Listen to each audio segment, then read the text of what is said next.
तो आज मैं आपको बताने जा रहा हूँ कि क्राइजर वर्ल्ड अनस्टॉपेबल क्यों है। तो इसके लिए चलिए एक एग्जांपल, सपोज मेरी एक आईडी है क्राइजर वर्ल्ड के अंदर ए के नाम से, और इसमें 2400 रुपये से ये आईडी क्रिएट की है और मेरा लेवल क्या हो गया, क्राइजर। अब मैं इसके अंदर कुछ नहीं कर रहा हूँ, 2 साल के लिए इसको छोड़ देता हूँ। तो अब क्या होगा कि 2 से 2.5 साल के बाद इसके अंदर 1,12,000 रुपये वॉलेट के अंदर ऐड हो जाएंगे, वो भी 6 इंस्टॉलमेंट में।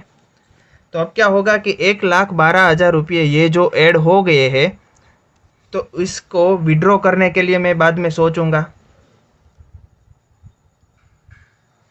तो इसको विड्रॉ करने के लिए मैं सोचूंगा, तब क्राइजर वर्ल्ड की कंडीशन है कि मैं इसको डायरेक्टली विड्रॉ नहीं कर सकता। क्यों नहीं कर सकता?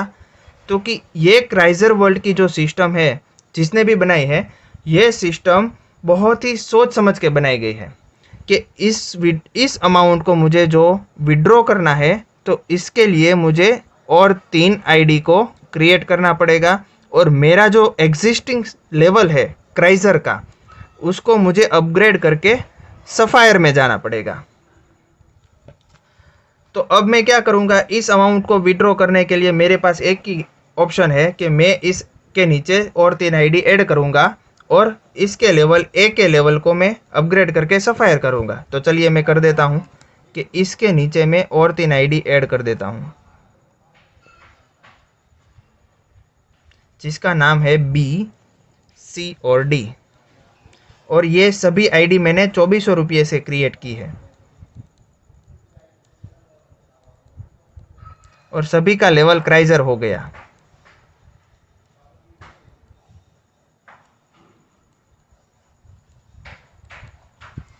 अब ये सभी आईडी क्रिएट होने के बाद ये अमाउंट जो है उसको मैं विड्रॉ कर सकता हूँ। अब क्या होगा कि फिर से अगले 2 से 2.5 साल के बाद इन सभी तीनों अकाउंट में मेरा फिर से 1,12,000 रुपये ऐड हो जाएगा।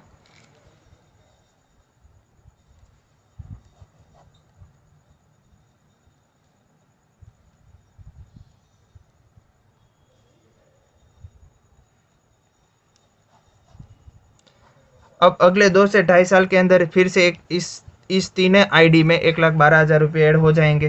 मतलब इन तीनों रुपये को मुझे विड्रॉ करना है, तो ये फिर से मुझे ये कंडीशन आ जाएगी कि विड्रॉ करने के लिए मेरे पास क्या होना चाहिए कि ये सभी आईडी के अंदर और 3 आईडी होनी चाहिए, और 3 आईडी इसके नीचे होनी चाहिए, और इसका लेवल मुझे क्राइजर में से सफायर करना पड़ेगा, तभी मैं इसको विड्रॉ कर सकता हूँ।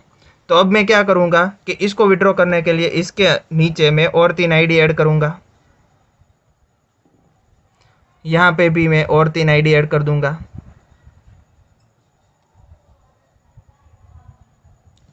अब क्या हो गया कि अब ये मैं अमाउंट जो है 1,12,000 तीनों के अंदर, अब मैं वो विड्रॉ कर सकता हूँ। अब ऐसे ये साइकिल चलने वाली है। अब चलिए सोचते हैं कि क्राइजर वर्ल्ड के अंदर आज की डेट में 2 लाख आईडी है। अब ऐसा एग्जाम्पल लेते हैं कि आज से क्राइजर वर्ल्ड के अंदर आईडी आना बंद हो गया है, नई आईडी क्रिएट ही नहीं हो रही है, ऐसा सोचते हैं। तो क्या होगा कि अब 2 ही लाख आईडी क्राइजर वर्ल्ड के अंदर बचेगी। तो अब क्या होगा कि अगले 2 से 2.5 साल के बाद इन सभी 2 लाख आईडी के अंदर ऐसे 1,12,000 रुपये जमा हो जाएंगे। अब क्या करेंगे सब लोग, ये 2 लाख आईडी के अंदर ये 1,12,000 रुपये ऐड हो जाएंगे, तो ये सभी लोग इस अमाउंट को विड्रॉ करने के लिए इसके अंदर और 3 आईडी ऐड करेंगे। मतलब 2 लाख आईडी वाले लोग इनके अंदर और 3 आईडी क्रिएट करेंगे, तो इसका जो काउंट है वो क्या हो जाएगा, 6 लाख। अब क्या होगा, फिर से अगले 2 से 2.5 साल के अंदर इसके अंदर फिर से ये 1,12,000 रुपये ऐड हो जाएंगे। तो इसको फिर से विड्रॉ करने के लिए लोग क्या करेंगे, इसके अंदर और 3 आईडी क्रिएट करेंगे। तो इसका काउंट क्या हो जाएगा, 18 लाख। मतलब क्या हुआ कि इसके अंदर जब भी 1,12,000 रुपये ऐड होंगे, उसको विड्रॉ करने के लिए लोगों को इसके अंदर और 3 आईडी क्रिएट करनी पड़ेगी। मतलब ये साइकिल चलने ही वाली है, ये स्टॉप होने वाली नहीं है। और इस हिसाब से मैं कह सकता हूँ कि ये जो क्राइजर वर्ल्ड है ये अनस्टॉपेबल है।